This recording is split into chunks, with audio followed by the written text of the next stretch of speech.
So, kumusta mga kanoysi? Welcome back sa ating YouTube channel, Pilipinoysi. So, ngayong araw, another update naman tayo about politika ng ating bansa. No? So, ang video to is mula naman kay Day News TV o Day News Philippines. Ano ba yung pinagbabasa ko? Day News Philippines. So, meron itong pamagat na dapat na talaga itong i-dismiss Sen Marcos on the impeachment filed against VP Sara Duterte. So, panonorin natin to ngayon, men, kasi syempre, yung isang senador na nakachamba, no, is siya, parang gusto niya nang ipa-dismiss yung impeachment na to. Like, akala mo naman talaga barya-barya lang yung adequate na pera, di ba? Pero million-million pala. Like, yung mga pinaggagawa or yung mga questionabling paggamit ng pera ni VP Sara, i-quits na lang bigla-bigla. Pwede ba yun? Ha? So, bago natin ito simulan, para Day News Philippines, supportahan nyo yan. Tapos syempre, courtesy na rin sa Senate of the Philippines. Tapos syempre, kung trip nyo ng mga ganitong reaction video, may kasama kayo manood, huwag nyo na rin kalimutang supportahan yung YouTube channel natin, Pilipinoysi. So mga kanoysi, hindi na natin ito patatagalin pa. Simulan na natin. Pagkagawin pa ng China. Ginapamagat ng video ito, dapat na talaga itong i-dismiss Senator Marcos on impeachment filed against VP Sara Duterte. So, Day News Philippines, Pilipinoysi, like, comment, share, subscribe, start.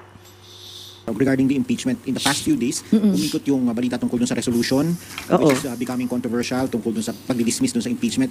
Kayo po ba meron kayong sariling version? Kasi kahapon si Senator De La Rosa admitted na meron siya. And then you said na meron din kayong mga nakitang iba pa, and I think Senator Estrada also said may nakita rin siya. So, meron na ba talagang isang resolution that will be filed on the floor, and what will be the action? Or what will be, anong gusto nyo mangyari? Wala pa. At nagpapasalamat ako sa lahat ng senador kasi lahat ay naghahanap ng solusyon. Ako din naghahanap ng may solusyon dito sa problema natin sa impeachment. Para sa akin, personal, naghahanap may solution. Di mo na kailangang banggitin yung may solution. Nanalo ka na eh. walang resolution to. Dapat i-dismiss na ito kaagad. Dahil unang-una, hindi na talaga kaya matapos bago yung 19th Congress, may sariling rules ng Senado. Pero, ang totoo, I have very serious concerns about the validity of the impeachment complaint arriving here in the Senate. Maliwanag naman na ito ay napila pa noong December 2024. Pagkatapos noon, a second impeachment complaint later in December, 4 December, was also endorsed and filed in the lower house. A third impeachment complaint was also filed on the 19th. So, bale, 2nd December, 4th December, 19th December. Ngayon, since nanalo kayo or naipanalo kayo ng mga DDS, wala. Need nyo talagang linisin or ipagtanggol at all cost si VP Sara Duterte. Diba? Parang utang na loob nyo na yan eh. Diba? Alakas pa naman tumingin ng utang na loob ng mga to. Andyan na, klaro na yung impeachment complaint na nandyan sa House. Tapos, alam naman natin yung background niyan, October 2023, marami nang nagbababala na sila ay magpapadala ng impeachment complaint. Para sa akin, dahil dito, maliwanag na hindi nila ipinadala sa amin dito sa House kaagad-agad. Bakit? Ang tanong ko. Bakit wini-withhold? Kung wini-withhold nila, abay sila pala ang nagpatagal nitong lahat. Despite the lapse of 2 months, no action was taken to transmit to the Senate or refer any of the first 3 verified complaints. Only on the 5th of February, a 4th impeachment complaint was endorsed and signed and finally sent to the Senate. So, para sa akin, kinakailangan... Well, kung na lang siguro kung sasabihin nila na sa 20th Congress, back to square one, tapos 1-year ban, pwede din naman. Hintayin na lang natin yung 1 year. Diba? Kung if ever ayaw talagang tanggapin nila itong 20th Congress na to, hintayin na lang, tignan natin kung ano naman yung gagawin nila. Kaso lang medyo tagilid tayo kasi marami-rami din talaga yung mga senador nila eh. Ay nako. Well, ang importante lang naman talaga dito, may ipakita sa taong bayan na may adequate nga na pera nga. So, yun lang naman. Alamin kung tama rin ang ginawa ng Kongreso. Sinasabi nila dinelay ng Senado. Ang akin, teka muna, sino ba talaga ang nag-delay niyan? At ngayon, violative na of the 1-year ban on filing impeachments. Sobrang lively ni ngayon ni Senator Amy kachamba eh. Kayo ba guys, do you think yung pagkapanalo niya na ng 12th place, chamba lang ba yun? Kasi para sa akin, parang chamba yun eh. Diba? Tapos syempre, yung effort niya, na, bigla niyang, tawag dyan, nag-hearing sila about dun sa illegal arrest of FPRRD. Ano din yun? Mga DDS din talaga, ang bilis lang din talagang makuha yung loob eh. Ipagtanggol mo lang yung Tatay Diggs na, wala, mananalo na. Pero para sa akin talaga yung top 12, parang close to chamba siya eh. Diba? Kasi pwede pang maagaw yung slot na yun eh. Wala lang. Ma'am, do you think it will cross over to the 20th Congress? Hindi nga ako naniniwala dyan kasi may ruling naman, may rules ng Senado. All pending matters and proceedings shall terminate upon the expiration of one Congress, may be taken up by the succeeding Congress as if presented for the first time. Klaro naman sa atin, kapag nagtapos sa June 11, ang 19th Congress, dapat mag-file ulit ang House of Representatives ng panibagong articles of impeachment. Tulad ng lahat ng ating mga batas, umaabot ng third reading, pag kinapos ang oras, back to square one. Ma'am, anong sagot nyo dun sa... Tsaka yung ganito, yung kay VP Sara, hindi naman batas yan Impeachment lang naman yan So parang hindi naman kayo nagsusumite ng batas dyan. So bakit ganyan? Diba? So kung ganyan pala yung sisti, tatakbo lang ng 3 years parati, tapos hindi pa kasali yung dyan, yung pag-postpone. Ito lang din yung napakapangit na part sa bansang Pilipinas kasi kahit nalantaran, harap-harapan yung mga ebidensya, pwede kang doon atakihin sa sa parang kukulangin sa oras, sa panahon. Wala lang, nakakainis na, nakakalungkot, ganun. Ng mga sa UP Law faculty, I think Senator De Lima, Senator Rilon, all of these other people who are insisting that you should conduct the trial in accordance with the Constitution dahil nga sabi forthwith. Palagay ko, mas importante sa isang salita na forthwith, ang malawakang kapangyarihan na binibigay ng ating saligang batas sa Senado. So, sa palagay ko, maraming otoridad na nagsasabi hindi pwede at ginagalang natin sila, pero sa kabila nun, ang pinakamaliwanag, ang Senado, ang may kapangyarihan magdesisyon kung ano talaga. Para sa akin, kaduda-duda ang validity, ang tamang pagpadala at endorsement ng Congress. So, depende yan. Mas nagdududa pa kayo sa validity ng impeachment na ipinadala ng Congress over sa mga fake names. 'Di ba? Mga recipients ng confidential funds ni VP Sara. Anak ng Ted Heng. Merry Crispiatus ba naman? So kayo, para saan ba yung mas nakakapanduda? Yung from Congress, ng validity ng impeachment, or yung mga fake names? Grabe. Duglagan talaga, no? Mauuwi sa botohan. Dahil alam naman natin, ang impeachment, hindi naman siya legal. It is a fundamentally political process. And it is an effort. Hindi legal yung impeachment. Fundamental political. Nakaw kayo ng pera tapos isisisi nyo sa political. Wala lang. By politicians to find accountability, di ba? Kaya, ayun, ang kapangyarihan nasa kamay talaga ng Senado. Ma'am, sabi nyo, dapat ma-dismiss na agad itong impeachment. Paano at kailan? Kasi on June 11, nakaschedule kayo para dun sa presentation ng articles of impeachment at pag-convene ng impeachment court. Ibig sabihin, para sa inyo, hindi na dapat umabot sa punto na yun? Dapat i-dismiss na agad? Para sa akin, wala na talagang panahon para sa trial. Dapat ibasura na. Kung gusto talaga ng House of Representatives, wala namang problema. Pwede silang... Wow. Ganun lang kadali. Yung milyon-milyon na yon, ibabasura na lang ng ganun-ganun. Sucks. Sure. Magpila ulit, subject to the 1-year ban. That seems very, very clear to me. So, ano nangyayari, ma'am? So yung i-claim nila, yung 1-year ban, well, for me naman, if ever no choice na talaga, madali lang naman yung 1 year na yan. Diba? Like yung kay FPRRD, nung nakulong siya sa dahig, magugulat na lang tayo, magwa 1 year na yan. Diba? Kailan ba pinadala si FPRRD sa Hague? Sobrang dali lang naman ng 1 year par. Pero, yan nga, nakakainis lang din kasi parang wala Parang wala lang. Kahit sobrang malinaw na yung mga ebidensya ba. Ganyan pa rin yung nangyayari. Like, parang dinadaan tayo sa delay na yan. may magmo-motion bago yung June 11? Hindi ko alam, dapat? hindi ko alam. Naki-SP yun. I think he's been interviewed extensively and has spoken copiously about the different possibilities. Marami pang iba't ibang posibilidad, kaya pinag-aaralan ng mga maigi at ako nga, kinukumpirma ko na itong mga drafts na to, siguro effort ng bawat senador na makahanap ng solusyon para sa tamang proseso. Yung pinakasang-ayon sa batas, pinakamabilis, pinakaklaro. Kasi may mga nagsasabi na anumang legal issues. Naniniwala ba kayo doon? Pinakasang-ayon sa batas?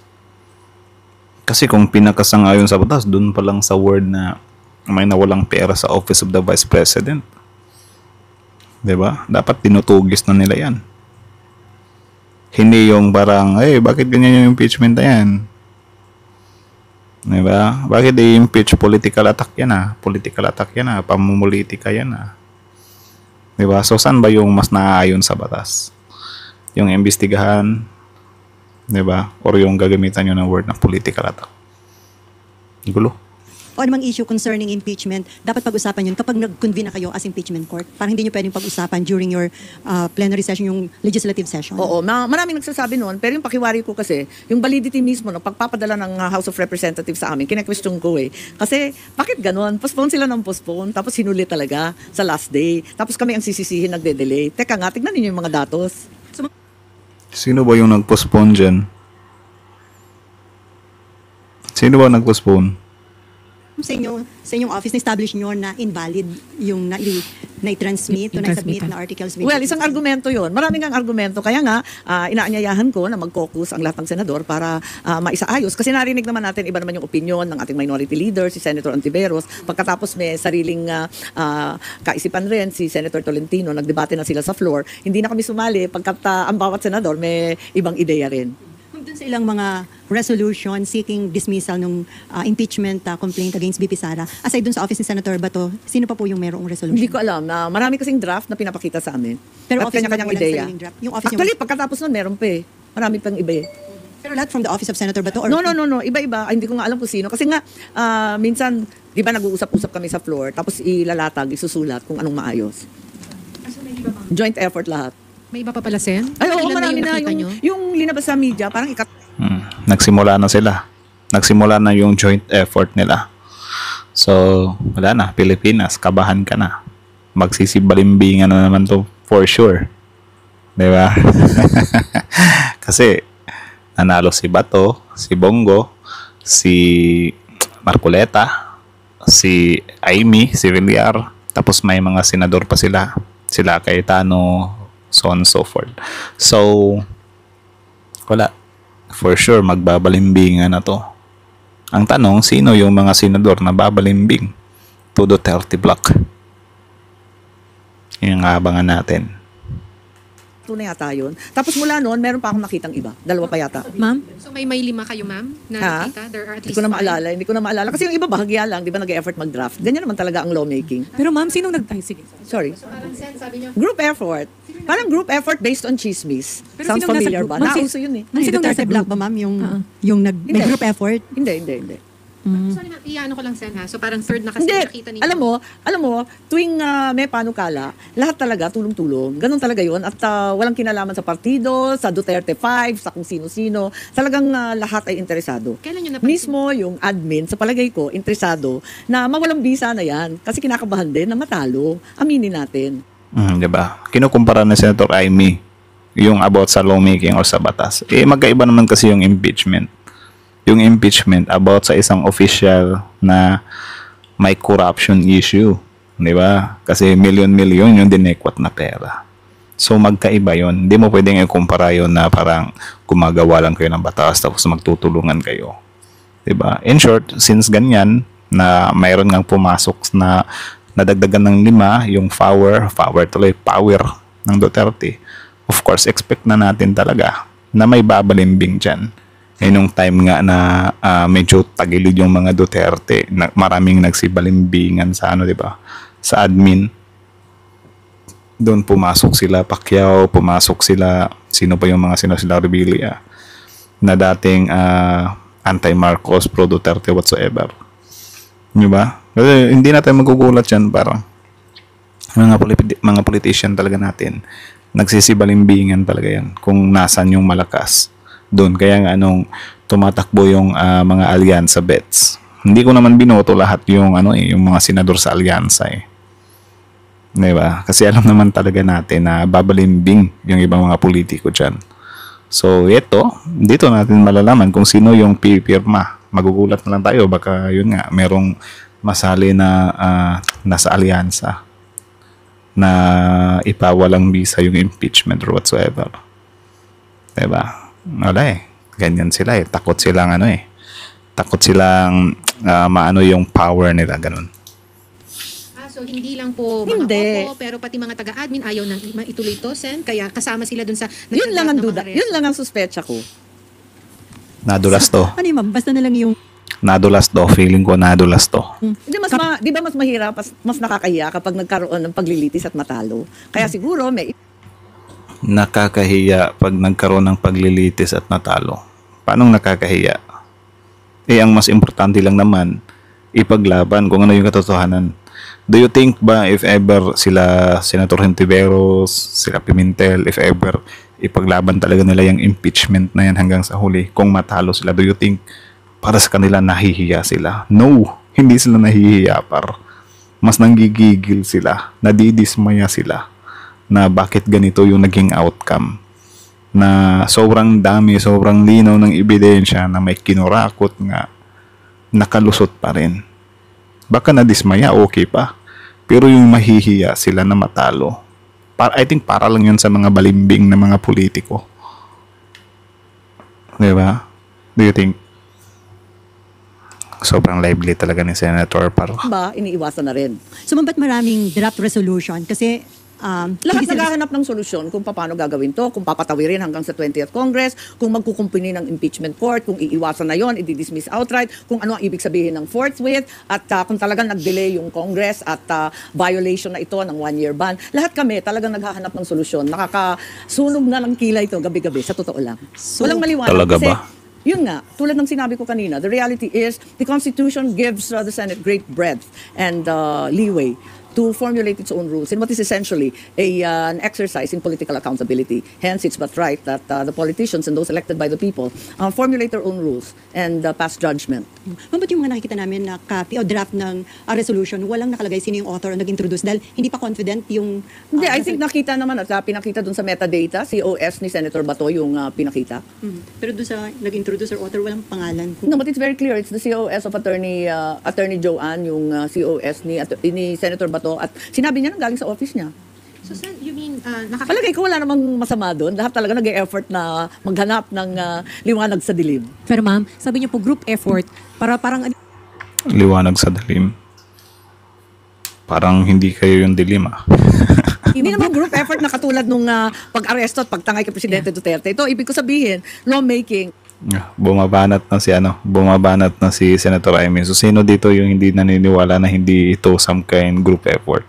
Yung draft resolution pa nga lang, sobrang linaw eh. Actually, nung midterm election pa lang, wala pang nagsipanalo sa inyo. Malinaw na nga yung gustong mangyari ni Senator Robin, di ba? Na hindi sila sasang-ayon sa impeachment pag no sila. So, paano nyo masasabing sa part ninyo is wala din kayong ginagawang pagtutulungan, 'di ba? Na yung kinote mo na gaya ng pagka-arrest kay FPRRD.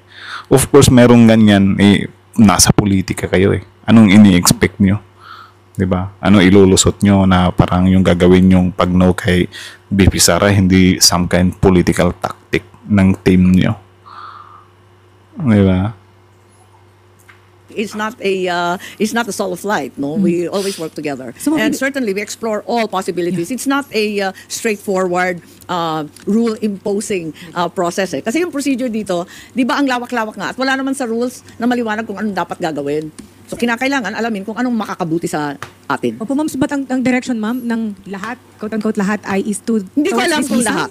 Hindi ko alam kung lahat. Ang akin lamang, ang duda ko, hindi lamang ang sinasabi o tinatawag na mga Duterte ang interesado sa pag-dismiss. Ang pakiramdam ko, mismo ang administrasyon ay may mga grupo na nagsasabi na wag nang ituloy at baka mapahiya lang sa numero. So ma'am, ang hinahanap ngayon ay yung Baka yung balimbing na nasa administrasyon kamo yung ayaw ng ituloy. And of course, alam na namin yan, nalilitaw talaga yung mga taong yan. 'Di ba? Kasi yun nga, ang gusto nga nila since nakakaramdam na sila na, uy, medyo lumalakas ulit yung Duterte team. Of course, babalimbing yung iba dyan. Kasi yung ibang mga politician na nandyan sa alyansa, or ewan ko lang kung, yun nga, hindi pa nga natapos yung eleksyon, bumalimbing na nga yung dalawa, di ba? Kayo ni Villar. Medyo, or sabi nyo nga, ano yung solusyon? Para hindi, para walang mapapahiya sa Ewan ko, situation. yun lang ang pakiramdam ko. So, nakakita naman kayo ng reso na Sobrang talaga, sobrang confident talaga ni Senator Amy ngayon. Nag-iba na yung tono niya, nanalo na eh. Parang si lang to eh, Senator Marcoleta, di ba? Na nung nanalo na, pumunta ng dahig, mas lalong tumapang. Iba talaga yung nagagawa ng kapangyarihan. So kita nyo naman, si Senator Amy, biglang lumakas na yung loob niya. And then, bumanat-banat na. So, ang di ko lang maintindihan ko is doon kay Senator Amy na parang sinabi niya na parang hindi daw sila gaya dito sa admin. Siguro, hindi lang nila makikita, kasi, sila yung sila yung some kind gagawa na. Diba? Malinaw naman na gagawin nila ang lahat ng makakaya nila para hindi ma-impeach si VP Sara kahit na sobrang linaw. Diba? Sobrang linaw na may nawalang pera sa Office of the Vice President. And then, hindi lang piso-piso yung usapan. Million. So, doon pa lang sa part na yun na parang i-dismiss nyo yung impeachment. Tapos, quits na lang yung million na yun. Doon pa lang medyo maaning ka na grabe naman diba? Parang i-quits nyo yung million talaga, seriously. So anyways, hanggang dito na lang muna. So Day News Philippines, supportahan nyo yan. Original video link in the description box below. Panoorin nyo rin, i-subscribe nyo rin. Tapos syempre, bago nyo iwan yung YouTube channel natin, Pilipinoise, don't forget to like, comment, share, subscribe, and also courtesy na rin sa Senate of the Philippines. So kayo na lang bahalang humusga sa mga pinagsasasabi ni Auntie, di ba? Auntie Amy solution, pinangangatawanan niya pa talaga. So about naman doon sa mga senador na parang nagmi-meeting na sila or whatsoever, di ba? Parang nagpaparami na sila ng bilang. Narinig niyo naman doon sa panghuling part na parang I think parang some kind message nga nila yan na parang, oy, kayo sa mga senador dyan na nasa admin pa rin, ayusin nyo yung desisyon nyo kasi matatalo lang kayo. Mas lalo kayo mahihirapan this coming 2028 kasi yun nga, if ever manalo si VP Sara, alam naman natin na itong mga politikong to is medyo takot talaga kapag hindi sila yung nasa kapangyarihan. Well, of course, for me, yung sa Congress naman, di din talaga natin maiwasan na meron talagang mga makaduterte na mga senador doon na biglang bumalimbing kasi yun nga, parang sila na yung tawag dyan, malulos parang ma-outcast sila. Pero kung malakas naman yung ebidensya, di ba? Alam nga namang makipagmatigasan ka pa. Di ba? So, dito naman kila VP Sara, parang sa team nila, parang nangihikayat sila na parang mapapahiya lang kayo. Yan nga, sobrang sad lang din kasi ganun mag-isip si Senator Amy. Pero for me naman, kita nyo naman, kahit na sila hindi pala si Drilon, si Senator Risa Hontiveros, nandiyan pa pala si Iba Makino at saka si Kiko Pangilinan. Tapos si Pimentel or whatsoever. So for me, if ever itutuloy man nila yung impeachment tapos matalo sila, for me, malabo na mapapahiya sila Senator Risa Hontiveros. Madismaya siguro, pwede pa. 'Di ba? Kasi kung totoo ka na politician, makatao ka talaga, excuse me, maka-Pilipino ka talaga. Hindi mo hindihin yung yung mapapahiya ka sa pagkatalo mo. Kasi in the first place, if ever matatalo ka lang din naman dahil sa bilang ng boboto, hindi sa evidence. Pwera na lang kung matatalo ka sa evidence, medyo nakakahiya yun kasi push ka ng push, natalo ka pala sa evidence. Pero kung sobrang linaw ng mga ebidensya tapos matatalo ka dahil lang sa bilang ng boto ng mga senador, anong nakakahiya doon? Mas nakaka-cringe pa nga yung isipin 'Di ba na, oh my goodness, ganito pala sa Pilipinas. 'Di ba? Di na baling sobrang dami mong ginawang kasalanan, magnakaw ka man ng pera. Basta marami kayong senador na boboto, maabuswelto lang yan, makikwitch lang yan. 'Di ba? Doon pa lang sobrang creepy na. Kasi kung if ever ako presidente in the future, need ko lang ng 10 solid na senador na kapag manalo yun, pwede na ba akong magnakaw? Kasi if ever i-impeach ako, ano lang magno-no lang yung mga kasamahan kong senador. So alam niyo yung ganyan na parang nakakainis, diba? Dinadaan sa bilang. So for me, walang nakakahiya doon. Nakakadismaya siguro, pwede pa. Well, siguro nakakahiya yun sa ibang mga balimbing na senador, 'di ba? Or baka takot sila magsisi sa mga desisyon nila. Pero kung maprinsipyo ka naman na tao, kahit matalo ka, 'di ba? Hindi wala kang paki. 'Di ba? Grabe talaga si Auntie Amy, sobrang ano na talaga siya eh. Nag-level up yung ano niya, 'di ba? Pinanalo niyo kasi. Anyways, hanggang dito na lang muna. And then, kayo naman sasabi nyo dito, comment down below. Tapos yan, pag-usapan natin yan sa comment section. So again, Day News Philippines, Filipino IC. Sana doon Philippines, like, comment, share, subscribe. Filipino IC is out.